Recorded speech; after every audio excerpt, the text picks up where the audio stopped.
Hello, I'm Lori Steiner. Welcome to Golden Opportunities. Today, getting your back in shape. We'll resolve to share options for improvement. Then we'll run the numbers on the status of the stock market. How healthy is your health insurance? We'll check up on how your policy checks out. Plus, beating breast cancer. We'll identify important steps for identifying it early. And a little-known strategy to stretch your Social Security benefits. It's time to get GOing, so pull up a chair and join us at our kitchen table for Golden Opportunities.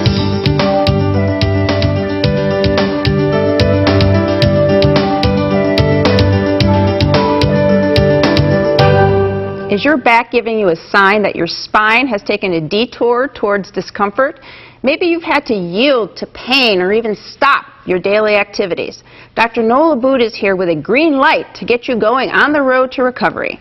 Dr. Aboud is with the Solon Spine and Wellness Center. Welcome back to the show. Thank you. Now, our bodies were designed to go, go, go, go. So how does our spine factor into that kind of forward motion? Well, we have a saying in our office, and it says that stiff is old and flexible is young. So we wanted to introduce movement wherever we can into the spine, because the more you move, the more you prevent degenerative process or decay in your spine. Okay.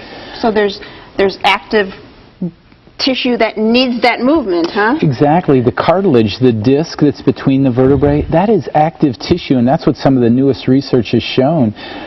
So what that means is that disc can repair itself to some degree. And when you have a long-standing injury, for example, maybe through a car crash or a work injury, or you had a job where you stood on your feet for 20 years, what happens is the vertebrae stop moving independently, and the disc no longer gets blood, because the only way the disc gets blood is through movement. So if we're not moving, or we're sedentary, or we're sitting on the couch, our discs are beginning to decay. They get dried out? Exactly. So. Just like a piece of toast left on the counter overnight. It dries out and it breaks and it becomes desiccated. And that's a term that they'll see on the MRIs oftentimes. How do we fix it?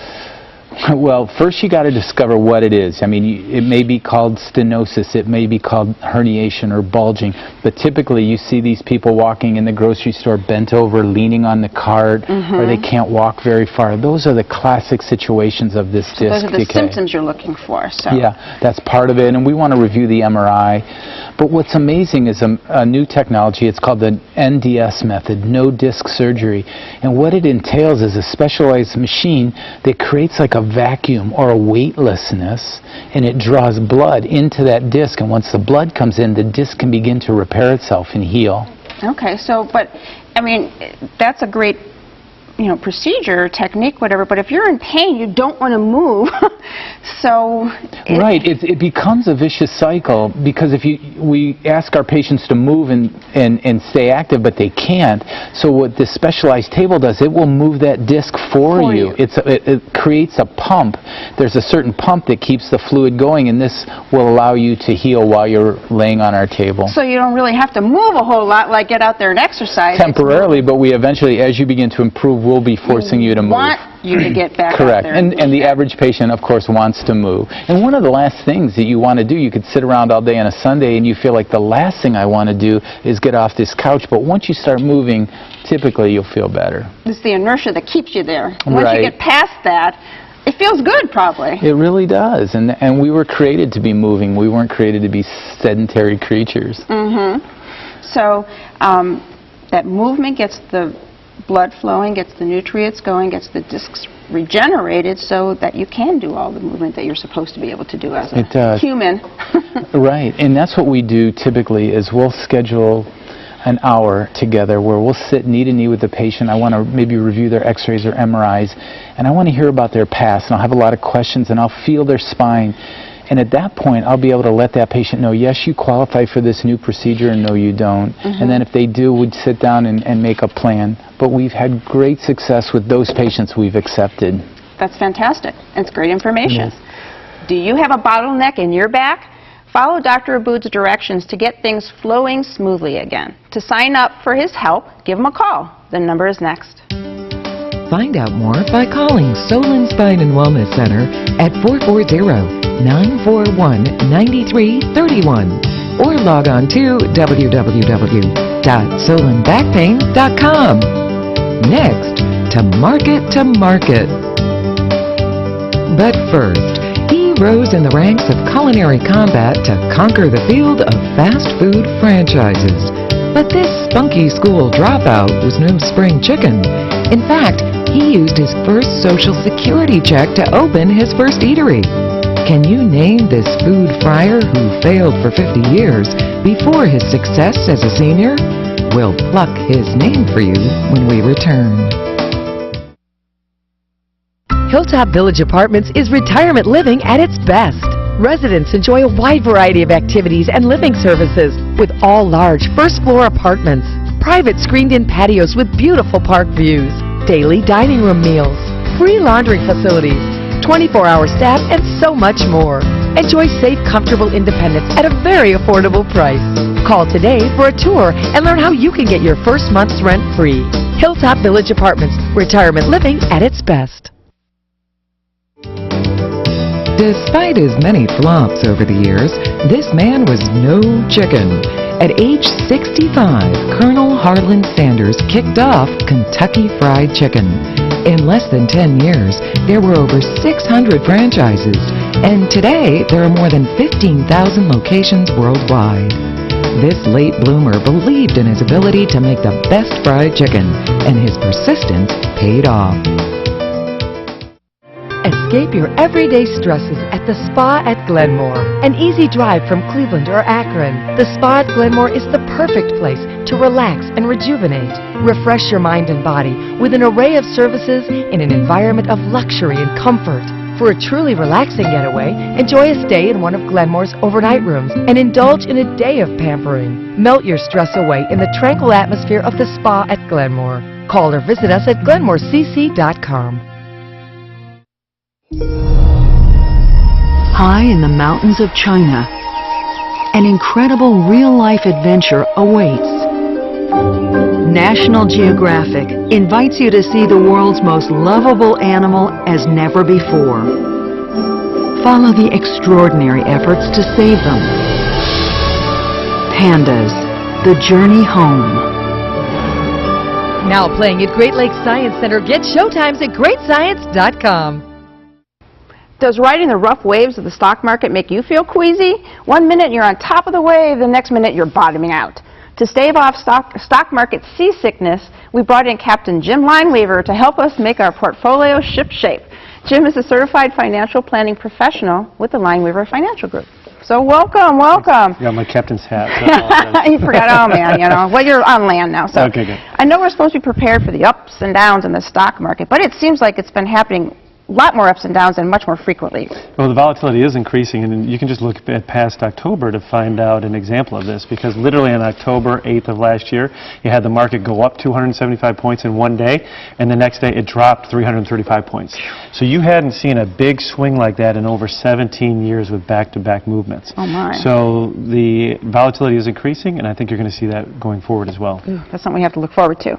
Why is this happening? Well, usually these happen when a lot of events start to kind of impact everybody or get out there all at once. Like if you remember last October, you had Europe slowing down, you had China slowing down, you also had the ISIS issue, you had the Ebola outbreak, so all these things kind of create some fear, and sometimes that translates right over to the stock market. Okay. What should investors be doing to keep on course, you know, and don't panic? Yeah, well, one of the things that we've always, used for the last 21 years in the business is just look at that 100 minus your age rules, all the amount of money that you want to have at risk. So let's say you're 70 years old, and that means you can have 30% of your money at risk, and just make sure you stay on target with that as you get older. Okay. Any other steps that we should take? Yeah, the market's had a great run-up in the last 5 or 6 years. So as equity in your portfolio might have grown over your fixed income and other investments, you might want to take some of that off the table and not get so greedy and rebalance it.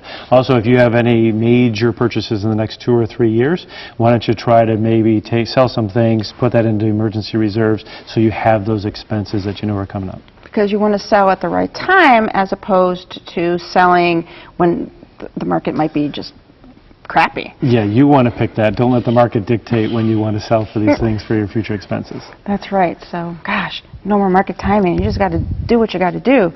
And this sounds complicated. I mean, and people are worried about this. So I understand you have a seminar coming up? Yeah, it's an education program. It's not going to only discuss things like the market volatility. We're going to also give the outlook for 2015 and 2016 as well.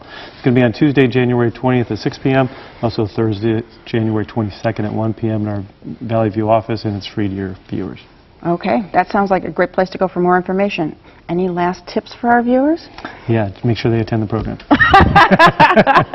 Excellent point. Yes, excellent point. So, now as we set sail into the financial waters of the new year, remember Jim's advice, steady as she goes. To steer your finances in the right direction, attend Jim's program or give him a call. His number is coming up next. For more information, call the Lineweaver Financial Group at 1-888-313-4009 or click to www.lineweaver.net. Next, an annual checkup for your health insurance. Looking for places to go, things to do? Welcome to our community calendar. Our Cleveland winter survival skills are no match for mammoths and mastodons, titans of the Ice Age. Discover their determination and development at this special exhibit at the Cleveland Museum of Natural History. You'll come to understand why these ancestors of the elephant became extinct and also encounter other amazing animals. To dig up more information, call 800-317-9155 or dig into their website, www.cmnh.org. There are ways to cut your health care costs, and Trish DeCensi is here with one savvy saving strategy. Trish is Vice President and General Counsel of Medical Mutual of Ohio. Welcome back to the show. Thank you. So spell out for us this money-saving option. Well, we're going to talk about HSAs, or health savings accounts. They're a type of tax-advantaged savings account you can set up, and you can deposit money at a bank or a credit union, and then it can be invested in a money market fund or stocks or bonds, and it can grow, and then you can use it to pay medical expenses. All right. So how does it works then with your health insurance? Yes, actually it has to work with health insurance, and you have several tax advantages in doing that. So you get the tax advantage of pre-tax deduction, you get investment opportunities, you get the potential funding for retirement after you're 65, and then you get greater control over your health expenses because really HSAs are designed to help you be sort of a smarter consumer of your health dollars. Okay. For a savings account, it's asking a lot. So how does that actually work? Okay, so you have your health savings account, but you also have to have what's called a high deductible health plan. It's an HSA compatible health plan. Not all plans are compatible. It has to have a certain level of deductible. So for 2015, it has to have a minimum deductible of $1,300 for single coverage or $2,600 for family coverage. And then in conjunction with that, you can use the HSA to then pay those out-of-pocket expenses. So that's the savings account part of it. That's the savings account. So how does the savings account part of it work? So the savings account, again, you can put money in pre-tax, it's tax-deductible money, and then when you get a bill from your doctor, you can use the money out of your account to pay that bill, or you can leave the money in the account and let the account get bigger. It depends on your situation. And as it gets bigger, do you owe taxes on those funds as they grow? No, because it continues in that account. As long as it's in that account, there's no taxes on it. You only have taxes on it if you take it out. Okay, so if you take it out, though, and use it for health care expenses? You take it out, yeah, as long as you use it for what's called a qualified medical expense. So it has to be covered by your health plan. For example, you can't use it to pay for, say, cosmetic surgery that's not covered. Oh, okay. It's got to be a deductible, what they call a deductible medical expense. Okay. So if your insurance would cover it, but you're still in the deductible part of it, where you have to pay that upfront money, that's when you use this account money? Right. And that's the trick. So with a high deductible savings account, or a high deductible health plan, I'm sorry, you've got to pay 100% of the cost before the health plan kicks in. So it's even 100% of the drugs, 100% of the of your doctor bills. Not like that 80-20 split that some people are used to. After you meet the deductible, you can have an 80-20 split. But until you hit that deductible, it's 100%. And so what you need to decide is, can I pay this expense and leave the money in my health savings account? Or do I want to use the money in my health savings account to pay myself back? And you can pay yourself back any time. You can wait till later in the year if you want to, and then say, you know, I wish I had that money. I'm going to pay myself back out of my health savings account. Okay, so those sound like good reasons. Do you have any other reasons why it's a good opportunity? Well, when you're paying 100% of the cost, one of the advantages of having that health insurance plan is you get the advantage of your health insurer's discounts on drugs and on your doctor. So you do get that benefit of having your health insurer's discount. Even though you're paying for it, you're paying less than if you didn't have health insurance. You're paying less than you normally would. And because you're paying that amount and that higher deductible, the premiums are much cheaper than they would be in another kind of lower deductible plan. That's really sort of the fourth way you save. Okay. Is there any other ways you can use that money besides on those covered health expenses? Well, you know, if you're in a dire financial situation, you can pull the money out, but you'll pay a penalty and you'll pay taxes on it. Unless you say you've lost your job and you are collecting unemployment, you can use it to pay health insurance premiums. Or if you've elected COBRA coverage, you can use it to pay your COBRA premiums. Okay. And when you're 65, then you have some other ways to use it. But really, when you're under 65, it's pretty narrow. Okay. Well, it's good information. Might be helpful for some of our viewers. So, a health savings account could help hold down your health care costs. To learn more, use the information that's coming up next. And we'll have Trish back in a few weeks to share another way to save on your health care costs. We look forward to seeing you then. Thank you. Learn more about Medical Mutual of Ohio by visiting their website, www.medmutual.com/2014options, or call 1-866-488-3266. Next, bettering your breast health. It's time to get up and go, an exercise minute on Golden Opportunities. Hey everybody, it's Mike Carbon from Breakout Fitness. Today we're here to show you how to do an exercise band abduction. This is going to work the muscles in the outer thighs. These muscles are very important because not only do they help us get around and move, but should we stumble, those are the muscles that are going to help catch us. You ready to go? Yeah, this is necessary. Absolutely. Okay, so we're going to grab a band here. We're going to stand in the center of the band with our feet together. We want to make sure we're standing nice and tall. Let our hands hang to the side, and we're simply going to open wide and take one step to the side and then bring the feet together. Okay, so one big step, bring them together. Now let's go back the other way a couple steps. Switch. Bring them together. Now it's important to control the movements. Okay, you want to make sure you use slow and controlled movements. Don't let your legs bang together. How you feeling? Feels pretty good. Good? You got stronger legs already, huh? Yes, I do. All right, everybody. 12 to 15 repetitions, 2 to 3 sets. And now it's your turn to get up and go. For your copy of the exercise booklet, please send $1 for postage to Golden Opportunities, 23240 Chagrin Boulevard, Suite 450, Beechwood, Ohio, 44122. Take care of yourself. That's not just a nice thing to say, it's also sound medical advice. Dr. Jill Sheeta is here to share how taking care of yourself can keep your breasts in their best health. Dr. Sheeta is in the radiology department at the Breast Center at Metro Health. Welcome to the show. Thank you. Now, you have 3 things that women should be doing to protect their breast health. So let's start with number 1. Okay, so number 1 is going to be doing self-breast exams. So every month, every woman should do a self-breast exam. If a patient is still menstruating, then we would want them to do the breast exam about a week after their period begins. If a patient's postmenopausal, then we would want her to do that breast exam about the same time every month. Okay. And the best way to do it is to lay on their back, make it so that their breast is spread out evenly. Use like really runny lotion so that you can palpate things easily. And you want to feel for any lumps, anything new, different, changing. And you want to make sure to look at the nipple and the under the arm as well. Okay. So those are important areas. You also want to look for any nipple discharge of clear, bloody, brownish. And you want to look at the breast and see if there's any dimpling or any redness of the skin. And if the patient sees any of those things, go ahead and talk to their physician so they can get checked out. Okay. Is it just lumps you're looking for, or is it pain pain or anything too? Pain usually isn't as concerning of an indicator for cancer, but certainly if someone has pain, we could assess that, so that's no problem. So that's number one. What's number two? Number two is going to be a clinical breast exam. So every year, in addition to that, the patient should have their physician perform a clinical breast exam. So either OBGYN or their primary care doctor, just to check out the breast as well. A lot of times they're familiar with how different breast tissues feel and can have an idea of what might be abnormal and what might not be. Okay, so that makes a great deal of sense. What's the third recommendation? The third thing is going to be starting annual screening mammography at the age of 40. Maybe earlier, depending on family history or any concerns that the patient has, but generally we're going to start at 40.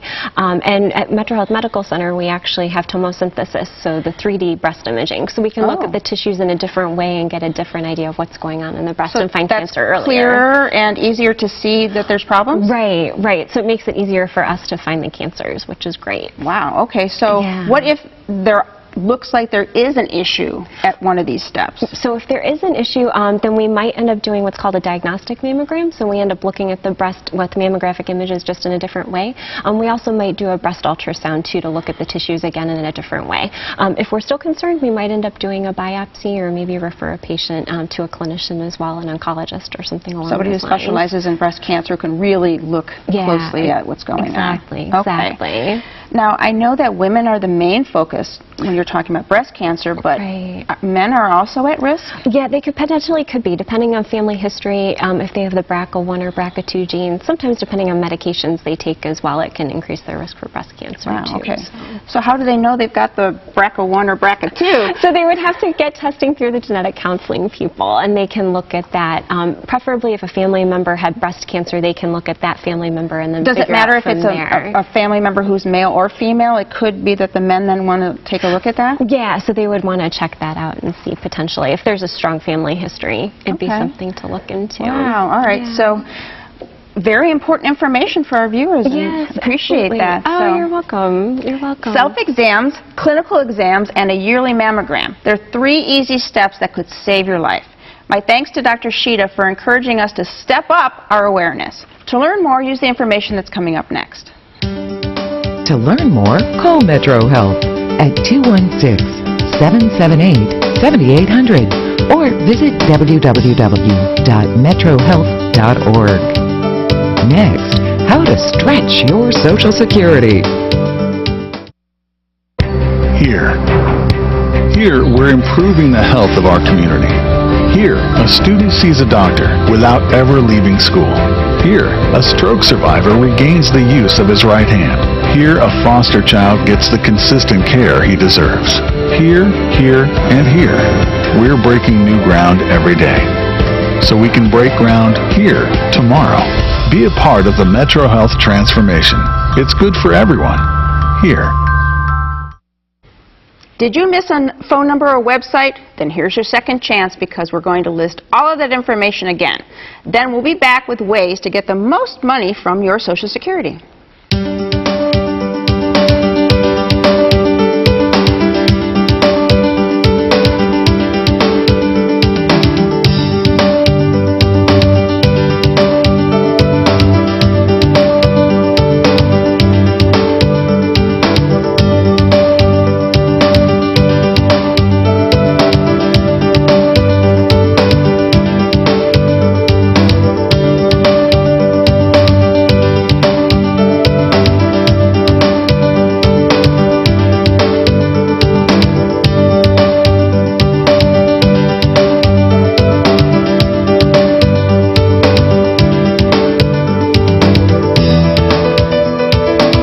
Getting ready to retire, but you'll need some income to live on.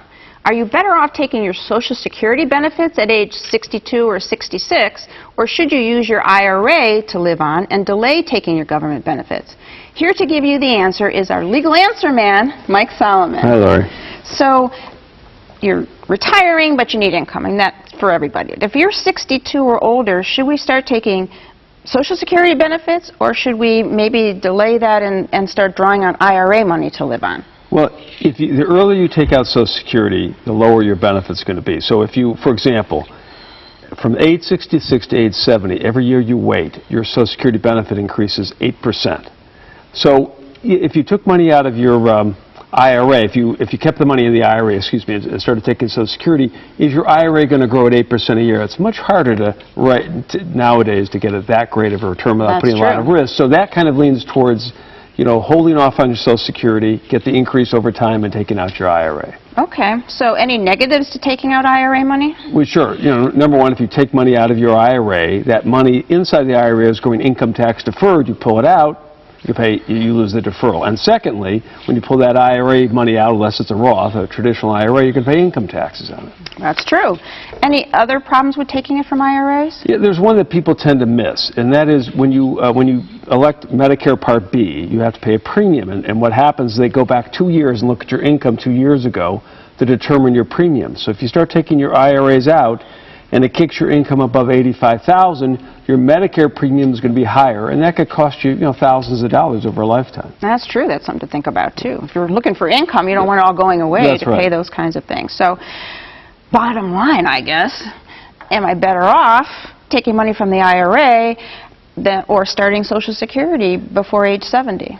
Well, unfortunately, there's no yes or no answer to this. You have to look at your overall financial picture. For example, if you have savings accounts or stocks or bonds that maybe you can sell and cash it out to support you and defer taking your Social Security and your IRA, that may be the way to go. So, or you might qualify for a reverse mortgage and take that money out and again hold off taking your IRA or your Social Security.